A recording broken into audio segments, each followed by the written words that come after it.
Eddie Munson. He's a part of that freak devil called Hellfire. The cops, they say Chrissy went to him to buy drugs. Drugs? No. That's what I said. Chrissy would never touch this shit. And they wouldn't even show her parents her face. Look, I don't know what this freak did to Chrissy, but he did something sick. Probably sacrificed her, drained her blood for the devil. I hear Satanists do that shit. That's what I'm saying. It's this cult he's in. Hellfire isn't a cult. It's just a D&D club. D&D? Dungeons and Dragons? It's like a game. It's fantasy. And how exactly is it, all of that, Sinclair? Well, it's my sister. Yeah, she's like a total nerd, Yeah.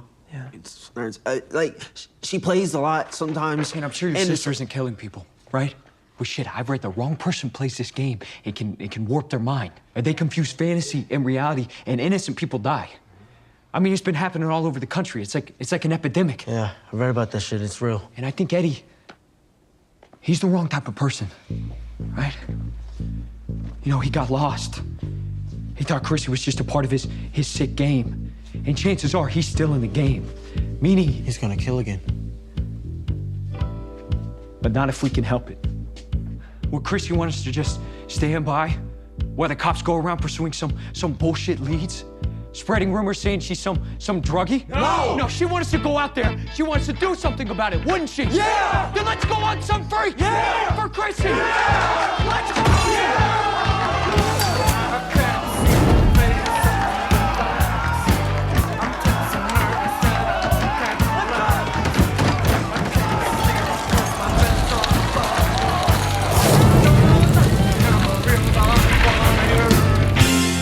Psycho killer, qu'est-ce que c'est? Better. Stranger danger, talking stranger things together forever. We're loving stranger things. It's stranger things forever. Rewatching season 4 from the start to the finish. It's stranger things forever. Every podcast we do will cover just 10 minutes. Stranger danger everywhere. I hope that you people still care. It's time for me to do it. Let's get to it. Come on, everyone.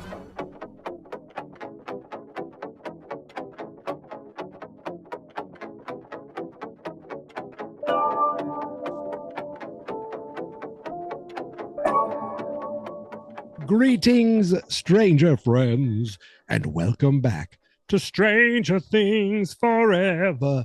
Look, I didn't make you wait months. I didn't even make you wait weeks. Yes, I'm back with another episode of Stranger Things Forever. We're back talking about minutes 40 to 50 in Vecna's curse. I'm excited to talk about this 10 minutes. Nothing big happened really at all. It kind of set some things up, but nothing major really happened in this 10 minutes. It just kind of got you going, something's going to happen. It just didn't happen yet. But before we get into these next 10 minutes, I just want to, again, thank you, everybody who's been continuing to support the show, finding the show, downloading the show, whether they're watching it on YouTube or downloading the podcast. I thank you all, the stranger friends. And again, 2025, we're here. This is the year. I'm going to keep saying, when are we going to find out something? When are we going to hear something? And we really haven't gotten that much of anything. But there was an article that came out. I'm going to put a link to it in the show notes. It was on Variety. And at least the version of the article that I got, it is, it's a Finn Wolfhard related article. It says, the title of the article is, Finn Wolfhard says Stranger Things couldn't have ended better after Lord of the Rings style year-long shoot. He says the last day on set was incredibly emotional. This is an article by Zach Scharf. And I'm going to put a link to the show article, but I just want to pick out a couple things in the article. He joined the Variety Studio presented by Audible at Sundance and said that being in Park City, he was in Park City to promote A24's The Legend of Ochi, which he said felt like a post-graduation moment. and it's his first press tour since wrapping up filming Stranger Things. The actor spent a decade making the show. Can you believe 5 seasons and over a decade? I mean, really, I was looking up Vecna's Curse today, and we're closing in on 3 years since this show came out, since this season, that episode, like the beginning of Stranger Things 4, that first chunk. 3 years. This is crazy. And the fact that I know people were like, people even care about this show anymore? That show's still going to happen. I mean, who cares anymore? Look, I know a lot of people who said that for Stranger Things 4. Okay, then Stranger Things 4 came and blew everybody away. And I really feel like Netflix is going to be behind this, and they're going to go out on a high, and it's going to take over the world again. And we know it is for us, the Stranger Friends, but I think it is for everyone else too. It said he filmed the final episode in December. I mean, we're in January, so we know they just wrapped up. But I mean, it is like, it's not that far off. So it's still going to be a little while. I hope it's the summer, but I wonder if they're going to do it like they did it. Wasn't the first year kind of like in the fall? And I know the second year was around Halloween. So that was, but when was that? Was that also in the fall? You think I know these things, but I don't. So it goes on to say it was incredibly emotionally, obviously. He said that his last day of Stranger Things on the set. It's the last 10 years of my life. Also for the creators, the Duffer Brothers, they started when they were 30 and now they're 40. Everyone had a long journey and shared it together. My whole childhood was there. It was sort of the Toy Story 3 moment of leaving your toys behind. It really was special. I'm not going to read. Oh, wait. We had a long last year. We shot sort of Lord of the Rings style with a year-long shoot. It was a great way to go out and very intense. It felt like it couldn't have ended better.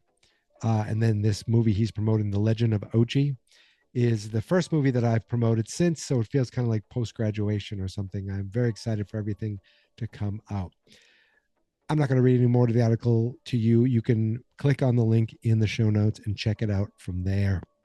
I just wanted to mention that because it was something, and we are craving things. I'm a big Superman fan. I'm very excited for this new Superman movie. So anytime anything comes out, any sort of like just any inkling of content comes out, I get so excited, and I just can't hide it. And sometimes I'm about to lose control, but I think I like it, So anyway, enough of that. Let's jump right into minutes 40 to 50, chapter 5 of Vecna's Curse. I'm chapter 5 of chapter 2. It's my chapter 5. It's Stranger Things 4's chapter 2. Right? You're on board with me, right? Now, when the last 10 minutes ended, it was we had Joyce on the phone with the guy who said he's Enzo. Obviously, the way time works, the way shows work, it picked up exactly where we left off. There was a woman hurrying Enzo along in the phone booth, and he tells Joyce and Murray that he can't talk to Hopper. They can't talk to Hopper because Hopper's stuck at the moment. But if you give him the money, he will make him unstuck. Joyce is like, how do you know we're going to trust you? We don't even know who you are. He says, 40,000, Yuri's fish and fly, 2 days, do not call again. Hangs up on them. And it made me think, have I ever been in a phone booth? And I must have.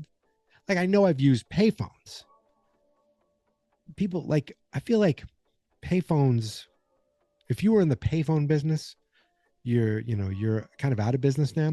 But obviously payphones, they weren't made by private companies. I feel like they were made by the telephone companies at the time, or even Ma and Pa Bell, I guess, were the telephone. I'm dating myself talking about telephone companies and long distance and all this stuff. But payphones, that's what I used when I'd have to leave the mall and call my dad and say, Dad, can you come pick us up? But I don't know if I've ever been in a full phone booth, speaking of Superman, where the door closes and everything. I don't know. I'm not sure if I have ever. And I don't even know if there are any anymore. The last payphones I remember, I used to see it in North Station which is the train station that's part of TD Garden in Boston. And there must be some at the airport, I guess. I think. I don't know. Anyway, he hangs up and Joyce is like, well, that wasn't KGB. And was it Murray that says he wasn't a friend either? Who the hell was that? We jump over to Hopper. We see Hopper. He's barely holding on, but he is alive. And they're like, I can't believe if we keep this up, he will die. And one of the men says, you are strong American. He says it in English. Perhaps the motherland could use your strength. And they take him outside. We see him getting dragged to a vehicle. And the doctor tells the general, the soldier, the comrade, whatever he was, he's never seen him be this generous. He's like, oh, no. You clearly do not know Kamchatka, doctor. He says Hopper doesn't deserve the peace of death. So he sent him to hell. Dun, dun, dun. Now we know what Kamchatka is at this point. But we know. But at this point, when you're first seeing it, you must be like, what the hell is going on here? So, and that's it. That's all we see of Hopper. We don't go there anymore. We jump over to a helicopter landing in a field.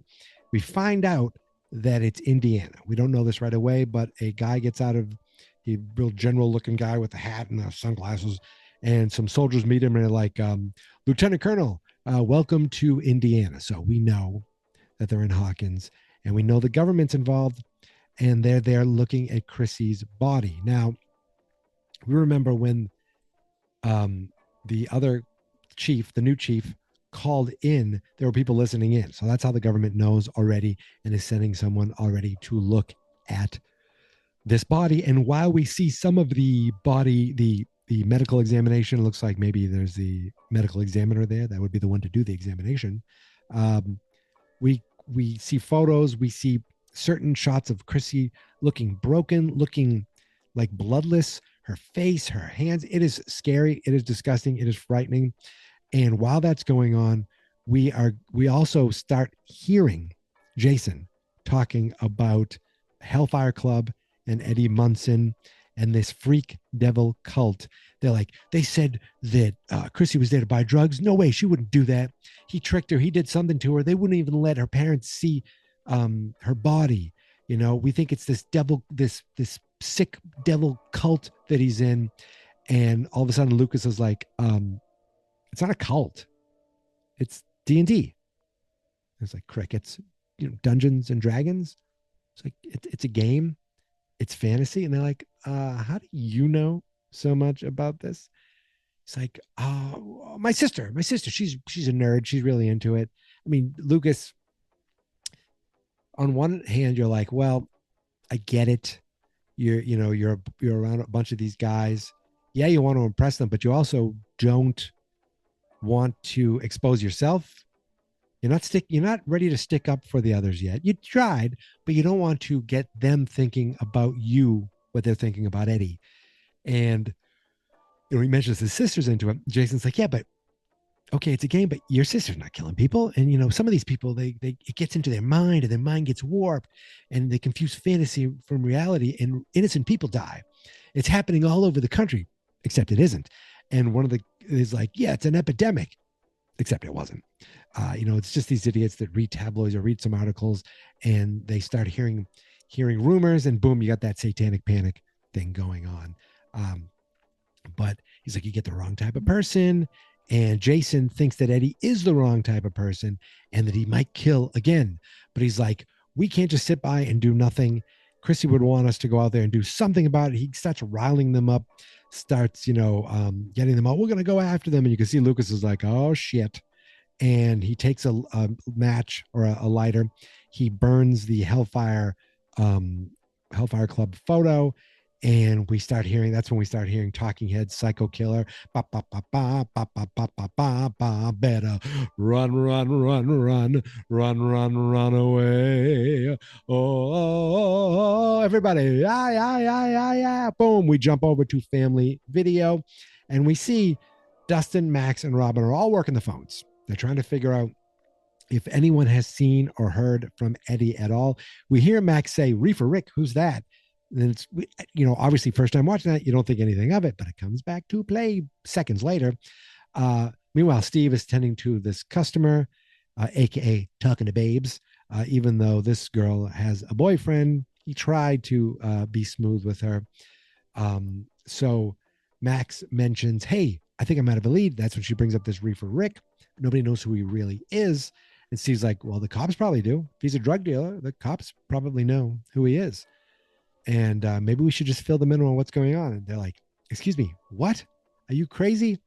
It's like, "Well, they should know." It's like, "You think Eddie did it, don't you? You think he's guilty?" He's like, "No, no, no, no. I believe in innocent before proven guilty. But I mean, it's like, you can't rule it out." And Max is like, "That's precisely what we're trying to do here, Steve." They're like, "Maybe we'd have a little more luck if you'd spend less time talking to girls and more time helping us." He's like, "Whoa, somebody has to help the customers. We have this big selection here, and it's overwhelming." And Robin's like, "We do have a big selection." And I think she has an aha moment. And my guess is, well, it's not my guess, it is what happens, but she must see it as, we have this big selection. There's so many different types of movies rented here, but not everyone will rent all these different types of movies. So she realizes, he probably has a video account. Luckily, he uses his real name, Rick, and he doesn't go by Richard because that would have screwed things up. But for convenience, he went by Rick. There happens to be 12 Ricks in the computer system. So they start narrowing it down by seeing what these Ricks have recently rented. The first one they go through rented Annie and Dumbo. The sun will come out tomorrow. And, the flying elephant. They're like, "Nah, that guy has a family. A drug dealer wouldn't have a family, right? No. Unless, of course, it's Walter White." The next Rick rented 16 candles. Very hot. Teen Wolf. It landed on my face. That's the line from Teen Wolf, right? And Romancing the Stone. I'm romancing the stone over here. I don't know if any of those lines are from those movies, but growing up, I loved all those movies. If you haven't seen Romancing the Stone, it's Michael Douglas, it's Kathleen Turner, it's Danny DeVito, and I think it's directed by Robert Zemeckis. If you haven't seen, you should see every single movie that's listed, from Dumbo to Annie, 16 Candles, Teen Wolf, Romancing the Stone. The third guy, Mask, Footloose, Grease. Come on now. They're like, nope. The fourth guy, The Blue Lagoon and Splash. He must really be into mermaids or scantily clad women in the water, because that's kind of what I think of when I think of those two movies. And then they go to the last Rick not the last Rick on the list, but the next Rick has to be him. His movies are Fast Times at Ridgemont High, which is, a teen 80s movie, not necessarily a stoner movie, but not necessarily not a stoner movie. Then Cheech and Chong's next movie, Cheech and Chong's Nice Dreams, Cheech and Chong's Up in Smoke. I'm trying to think what the equivalent of that would be today. I feel like the closest thing is Harold and Kumar, maybe. But I mean, next movie, Nice Dreams, Up in Smoke, Cheech and Chong, a classic comedic duo who play these, like, hey man, they play like, potheads, basically, pothead hippies. That's what they're kind of playing, these characters. And for the longest time, I thought that's just who they were. Then you're like, wait a minute, that's not who at least Cheech Marin, I've seen him do a million things. Tommy Chong is always kind of Tommy Chong, but Cheech Marin has done a ton of different things. They're like, oh, bingo, that's it. So they find that's a Rick Lipton, spelled like the T. He lives in the middle of nowhere. They're like, that's the perfect place to hide. So they close up the store and they head out. Then we jump over to the last scene of these last 10 minutes, back to the trailer park, where Nancy and Fred are going around trying to talk to residents of the park, trying to get something. This woman turns Nancy away. She's like, I'm not talking to reporters. Nancy goes and says hi to a dog, which I believe is Max's dog. I'm guessing. I don't remember. But come on, it has to be Max's dog, right? So she's talking to the dog. She's like, did you see anything? And then she looks over and she sees this guy sitting on a bench alone, smoking. She's like, stay here. She tells Fred to stay here, leaves Fred alone. What could possibly go wrong with that? Well, nothing in this 10 minutes, thankfully. And then she goes over and, sees this guy. She knows who he is, but introduces herself as a friend of Max Mayfield, which automatically is like, it's a sneaky little way of being like, I'm not a reporter from, I mean, she's a reporter for the school newspaper, right? That's what she's there for. And she didn't say that, which I feel like was also intentional. She says, I'm a friend of Max Mayfield, to be like, I'm not just here for this. I'm here because I care. So that's intentional. And she's like, you're Wayne Munson, right? Eddie's uncle. And if I'm not correct, Wayne Munson was also the name of my film one professor, and I believe my film history professor in college, Dr. Munson, Dr. Wayne Munson, I think. Wow. I have a student film that I did my freshman year of high school. I must have put a link to it in one of the show notes before. It's a black and white silent film that I shot with my friends and my classmates. And one of the guys in the film, he is a very regular guest on my Geek Mentality podcast to this day. And that movie is now 30 years old. Holy moly. But anyway, this Wayne Munson is Eddie's uncle. And she's like, you're Wayne Munson, right? Eddie's uncle. And she mentions that, I heard you found the body, from the neighbors, who he's like, oh, they like to gossip. He's not interested in gossiping no more. Certainly not to any reporter. She's like, well, the paper I'm with is small and we don't really have the resources the other guys have. She just wants something to learn about something that happened, what happened last night. Now, do you notice she said, the paper I'm with is small. If she said I'm with the school paper, he would have completely written her off as a kid. Be like, this is inappropriate. I'm not going to tell you these things. You're a school paper. You should be reporting on, what the fish sticks are made of, and what's the Glee Club up to, and what's the basketball team doing. Not murder, but that's who Nancy Wheeler is. She is a reporter first. Doesn't matter what she's reporting for.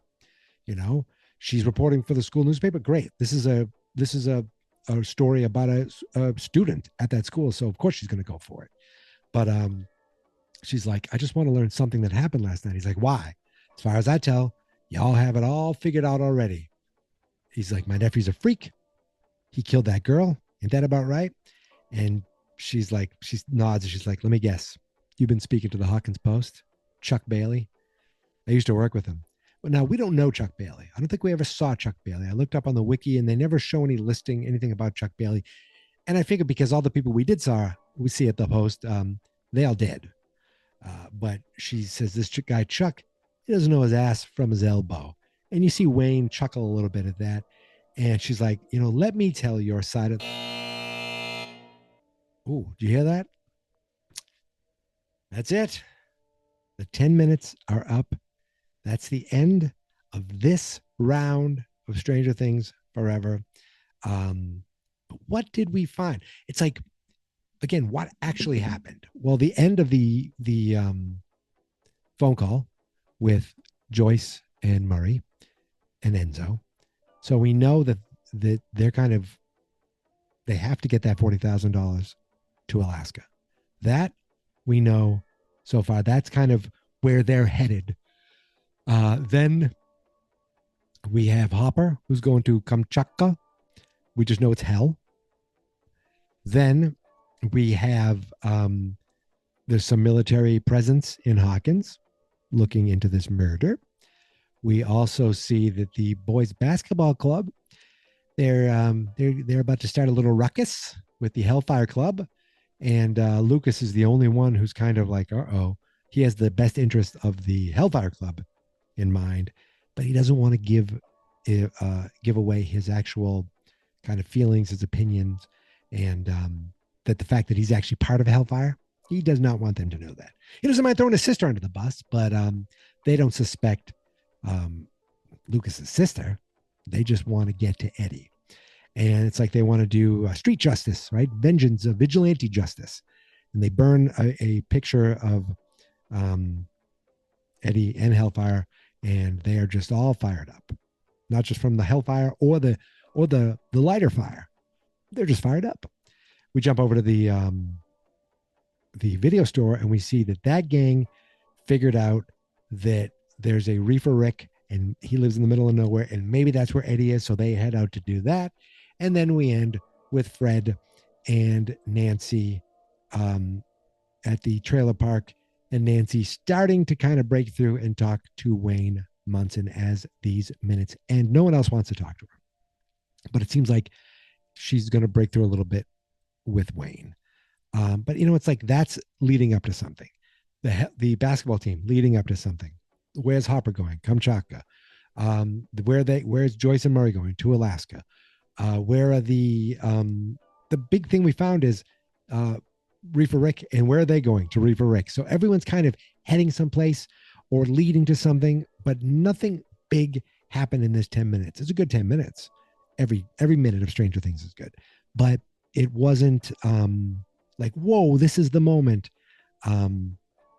But we'll see. We'll see what happens in the next 10 minutes with the next Stranger Things Forever. But until then, I want to thank you for sticking by my show every day. I see that people still find the show every day. People are still listening to it. People are still finding episodes from years ago. And they're still listening to the new episodes too. So I appreciate you, the Stranger Friends. And I would love to hear from you. Now, you could leave a iTunes review, a Spotify review. You can leave like comments in these episodes through Spotify. You can also leave a message at the Stranger Danger hotline. Just go to strangerdangerpodcast.com. There's a link there for the hotline where you don't need a phone call. You don't need anything. I don't know why all of a sudden I have a bit of a Southern accent, but you can just click on a little button, use your phone microphone, and leave a message. I would say 99.9% of the time, it's going to be played on the show. So if you want to be heard, give us a call. Give us as in me. And you can also find me now on Blue Sky, strangerdangerpodcast.com on Blue Sky. On TikTok, I changed the name. So if you follow me on TikTok, I'm still there. It's just Geek Mentality Mike now, and I do sports stuff, and I do movie stuff, and I do music stuff. I do a bunch of different things. So if you want to check that out as well, it's Geek Mentality Mike on TikTok. Everywhere else is just Geek Mentality. All the other socials, you can find me at Geek Mentality. And on YouTube, it's Fans Not Experts. That's because the website is fansnotexperts.com. That's where everything is, including Stranger Danger Podcast. But you can also go to strangerdangerpodcast.com. That's it. I'm done. 2 episodes in January. Wait a minute. 2 episodes or 3? 2. Who knows? Who cares? Yeah, 2. Doesn't matter. I'm just going to keep going. Keep talking. Keep rocking. That is the motto of this podcast. I'm going to keep going until we get to Stranger Things 5. And I was thinking, how would I do Stranger Things 5 when it gets here? Last time I was psychotic. I did each episode separately, and because I didn't want to be spoiled as I was talking about them. I wanted to be fresh, even though you guys all watched the episodes already. So what I think I'm going to do, what I'm going to try to do is watch the first episode, get a first episode out to you guys right away without knowing anything that goes on after that. Then I'm going to blaze through the rest and then come back with some regularly scheduled full Stranger Danger episodes. When? I have no idea. We don't know yet, but we're going to find out. We will, my friends. But until then, thank you for listening. Thank you for subscribing. And if you haven't subscribed yet, subscribe. It's free. And thank you just for being the Stranger Friends, okay? Because it's you, the Stranger Friends, and me, the Stranger Danger guy. Wait, that doesn't sound right, but that's kind of what it is. You need to stay stranger, my friends, because it is us and the people who don't even watch the show and listen to this podcast, the people who just watch Stranger Things, all of us, we are the ones. We are the group. We are the, I want to say the, what do they call that thing? The remember in Stranger Things 3 when they all kind of went bloop together? Was that? Yeah, that was 3. I'm losing my mind. I'm going to stop now. Thank you so much for listening. Thank you so much for subscribing. I will see you next time. But until then, stay stranger, my friends. And remember, we are the ones that will keep Stranger Things alive. Say it. Ready? 1, 2, 3. Forever. do, do, do, do.